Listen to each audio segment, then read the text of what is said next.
Ora, bem-vindos a mais um webinar sobre teoria do caos e dinâmica não linear. Em cada um destes vídeos, o link para a playlist do YouTube, que tem a sequência completa de webinars, é colocado na descrição do vídeo. No webinar anterior e nos webinars anteriores estivemos a trabalhar o conceito de caos, e que trabalhámos o conceito de atrator caótico. Neste webinar vamos expandir acerca desses atratores caóticos, a análise no sentido de identificar algumas propriedades gerais desses atratores caóticos. O meu nome é Carlos Pedro Gonçalves, sou professor associado na Universidade de Lusófona, na Escola de Ciências Económicas e das Organizações, no Polo Universitário de Lisboa, no Departamento de Gestão da Aviação Civil e Aeroportos. Investigo em Teoria do Caos, Ciências da Complexidade, Ciência do Risco, Estratégia e Intelligence, e esta série de webinars encontra-se integrada no projeto Umbrella de Ideia Internacional Chaos Theory and Complexity Sciences, sob desenvolvimento no Departamento de Gestão da Aviação Civil e Aeroportos, e que também está ligada às aulas de Matemática 1 da licenciatura em Gestão Aeronáutica da Universidade de Lusófona. Portanto, basicamente, quando olhamos para, e principalmente no âmbito empírico, quando tentamos identificar a presença de caos em dados reais, a questão que se coloca é que tenta-se encontrar sim, aquilo que são características, portanto, próprias de atratores caóticos, ou seja, descobrir se existe ou não um atrator caótico nesses dados. E então, basicamente, há características gerais dos atratores caóticos. Eles têm um expoente máximo de Lyapunov positivo, têm tantos expoentes de Lyapunov, no entanto, quanto a dimensionalidade do espaço de fases, portanto, e aí falamos no espectro de expoentes de Lyapunov. Uma das características é que a soma desse espectro é negativa, o que significa que, e isso está ligado ao processo próprio da dinâmica de caos que nós vimos no webinar anterior, em torno da- do- das propriedades topológicas e do conceito topológico de caos, em que basicamente uma das características centrais, ele tem um atrator caótico, tem pelo menos um expoente de Lyapunov positivo. O expoente máximo de Lyapunov positivo, portanto, de entre os expoentes de Lyapunov positivos, aquele que for mais elevado, está a marcar um ponto fundamental, que é dar-nos uma taxa média de divergência entre duas condições iniciais que começam muito próximas entre si, vão divergir tendencialmente, vão divergir exponencialmente ao longo do tempo. Portanto, ou mais rápido ou mais lentamente. Analisámos isso em pormenor no último webinar, incluindo com um exemplo. Ora, aquilo que acontece é que o facto dos os expoentes LEAP9 negativos marcam o processo de contração, ou seja, como vimos no webinar anterior, um atrator caótico está confinado numa região limitada do espaço de fases, mas ao mesmo tempo está a expandir vizinhanças pequenas, são expandidas exponencialmente. Vimos isso no webinar anterior. E aquilo que acontece é que essas vizinhanças pequenas vão expandir-se, mas vai haver uma contração. Portanto, há direções no espaço de fases que se contraem e outras que se expandem. Daí resulta uma dinâmica em termos de uma estruturação dinâmica das trajetórias que gera uma figura geométrica. Essa figura geométrica, em termos gerais, não tem tem uma estrutura que está entre, entre dimensões inteiras, ou seja, entre o ponto e a linha. No caso do espaço de fases bidimensional, portanto, com duas variáveis dinâmicas, poderá, portanto, poderá estar entre duas e três, entre uma e duas dimensões, portanto, no caso de um espaço bidimensional, entre duas e três dimensões, no caso de um espaço tridimensional. Ora, esse tipo de estruturas que têm dimensões que não são nem, não é nem um ponto, nem uma linha, nem uma figura geométrica plana, nem uma figura geométrica tridimensional, como por exemplo um cubo, um quadrado, um ponto, uma linha. Isso são figuras geométricas com dimensões inteiras, 0, 1, para a linha, duas dimensões para o quadrado, três dimensões para um cubo, por exemplo. Basicamente, uma figura fractal tem dimensões que está a algures entre estes níveis, portanto, entre um ponto e uma linha, entre uma linha e um plano, entre eh, por exemplo, um plano e um espaço tridimensional. Portanto, são figuras com dimensões não inteiras. Ora, elas apresentam uma dimensão dita fracionária. E é aí que vem o conceito de dimensão fractal e de estruturas fractais. As estruturas fractais, embora haja fractais que possam ter dimensões inteiras, mas têm uma estrutura, estão estruturados a diferentes escalas, portanto, com estruturas irregulares. Mas em termos gerais, um fractal tem uma estrutura irregular a diferentes escalas e não tem uma dimensão inteira, portanto, tem uma dimensão, está a algures entre eh, as dimensões inteiras tradicionais da geometria. E está mais próximo da geometria natural, portanto, as linhas costeiras, as ramificações das árvores, a ramificação dos pulmões humanos, portanto, tudo, o comportamento dos mercados financeiros, tudo isso tem estruturas que são irregulares a múltiplas escalas. Ora, essas estruturas irregulares a múltiplas escalas foram investigadas em detalhe e designadas por fractais, por Benoit Mandelbrot. Portanto, foi é o chamado pai da geometria fractal. Temos aqui um exemplo, temos aqui uma figura, que é o chamado conjunto de Mandelbrot, que tem uma estrutura irregular a múltiplas escalas, e uma das características dos fractais é que tem autossimilaridade. Portanto, observando a uma escala mais curta, nós podemos obter uma irregularidade comparável à da escala maior, portanto, e podemos obter, no caso tradicional, podemos até sobrepor, exatamente, portanto, há uma estruturação dita holográfica. Aqui repare-se no exemplo, portanto, temos aqui a figura completa.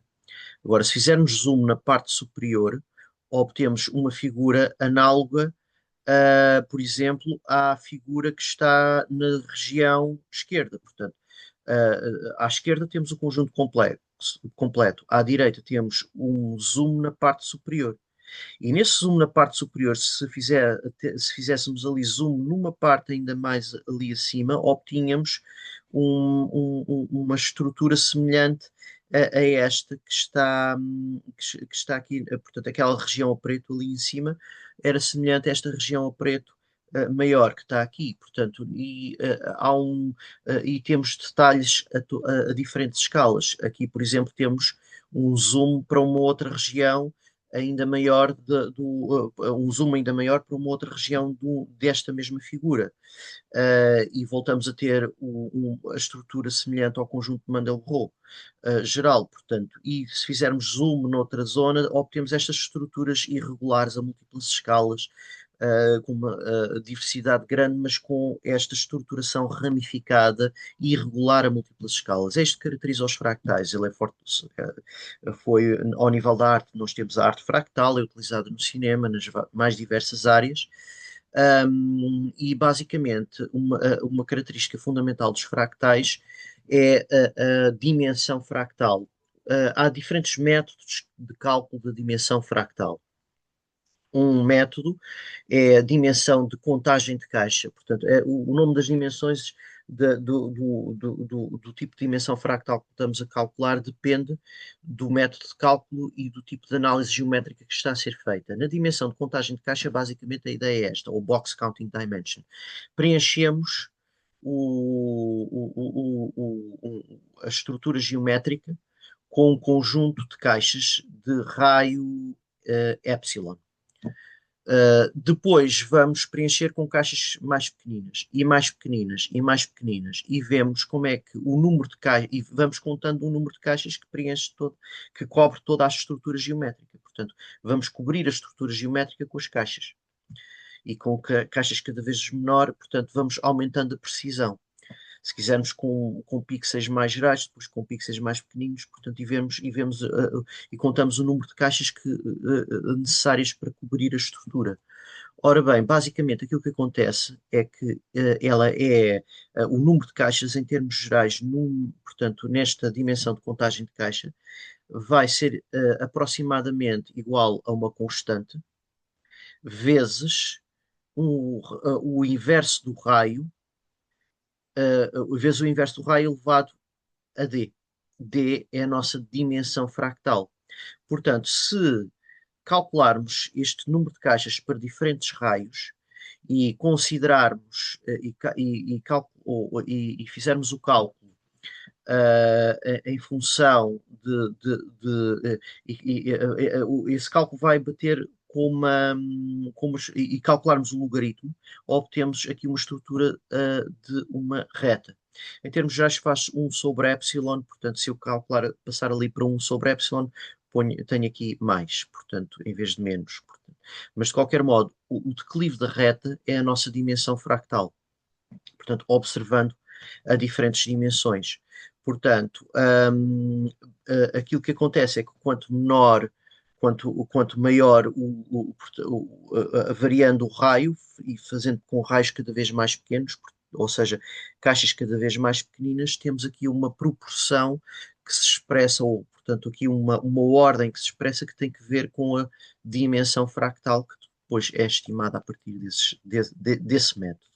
Vamos ver um exemplo de um mapa não linear, bidimensional, e ilustrar precisamente o cálculo desta dimensão de contagem de caixa para o mapa bidimensional. E vamos ver o caso em que não é caótico e o caso em que é caótico. Portanto, o mapa de Henon, basicamente, é xt mais 1 igual a 1 menos a de xt ao quadrado.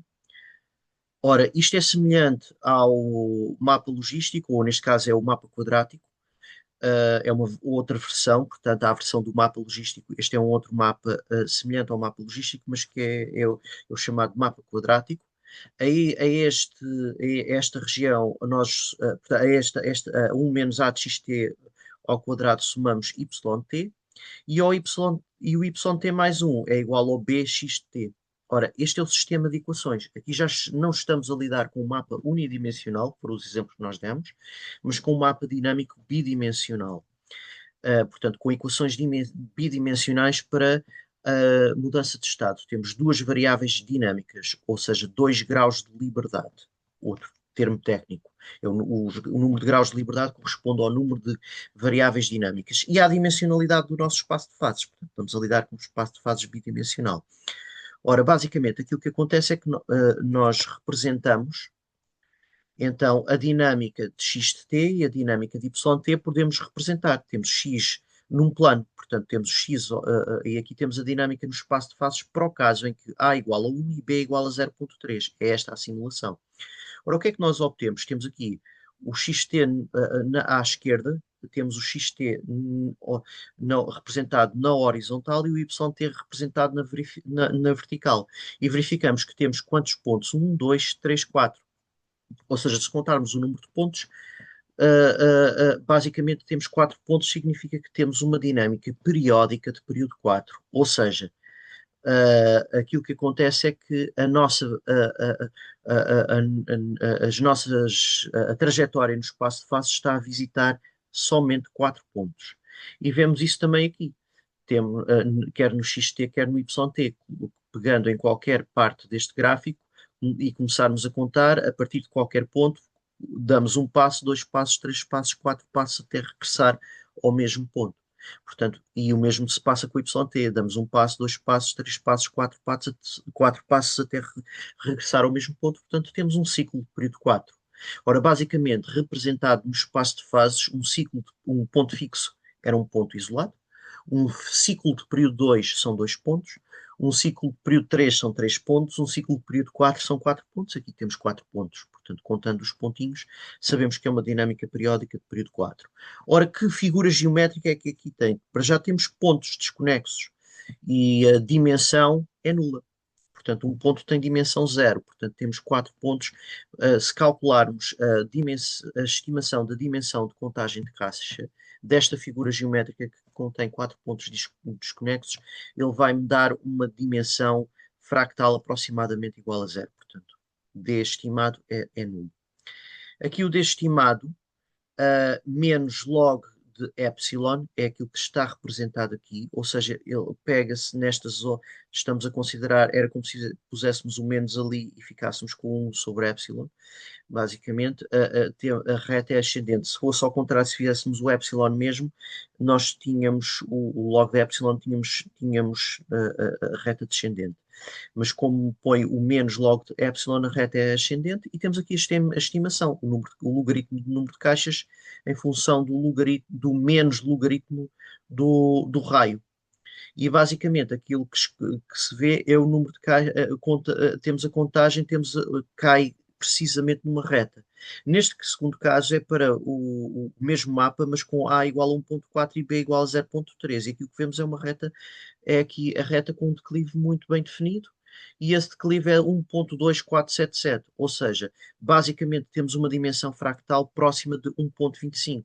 Temos aqui a estruturação da dimensão, a estrutura fractal no espaço de fases, portanto, xt, yt. Passamos de 4 pontos para este tipo de estrutura. Ora, esta estrutura é um atrator estranho e é um atrator caótico. Porquê? Porque o expoente máximo, se virmos o espectro de Lyapunov, o expoente máximo é de aproximadamente 0.42, o expoente máximo estimado. Isto é estimado numérico, foi estimado numericamente em Python. E o segundo expoente Lyapunov, menos 1.62.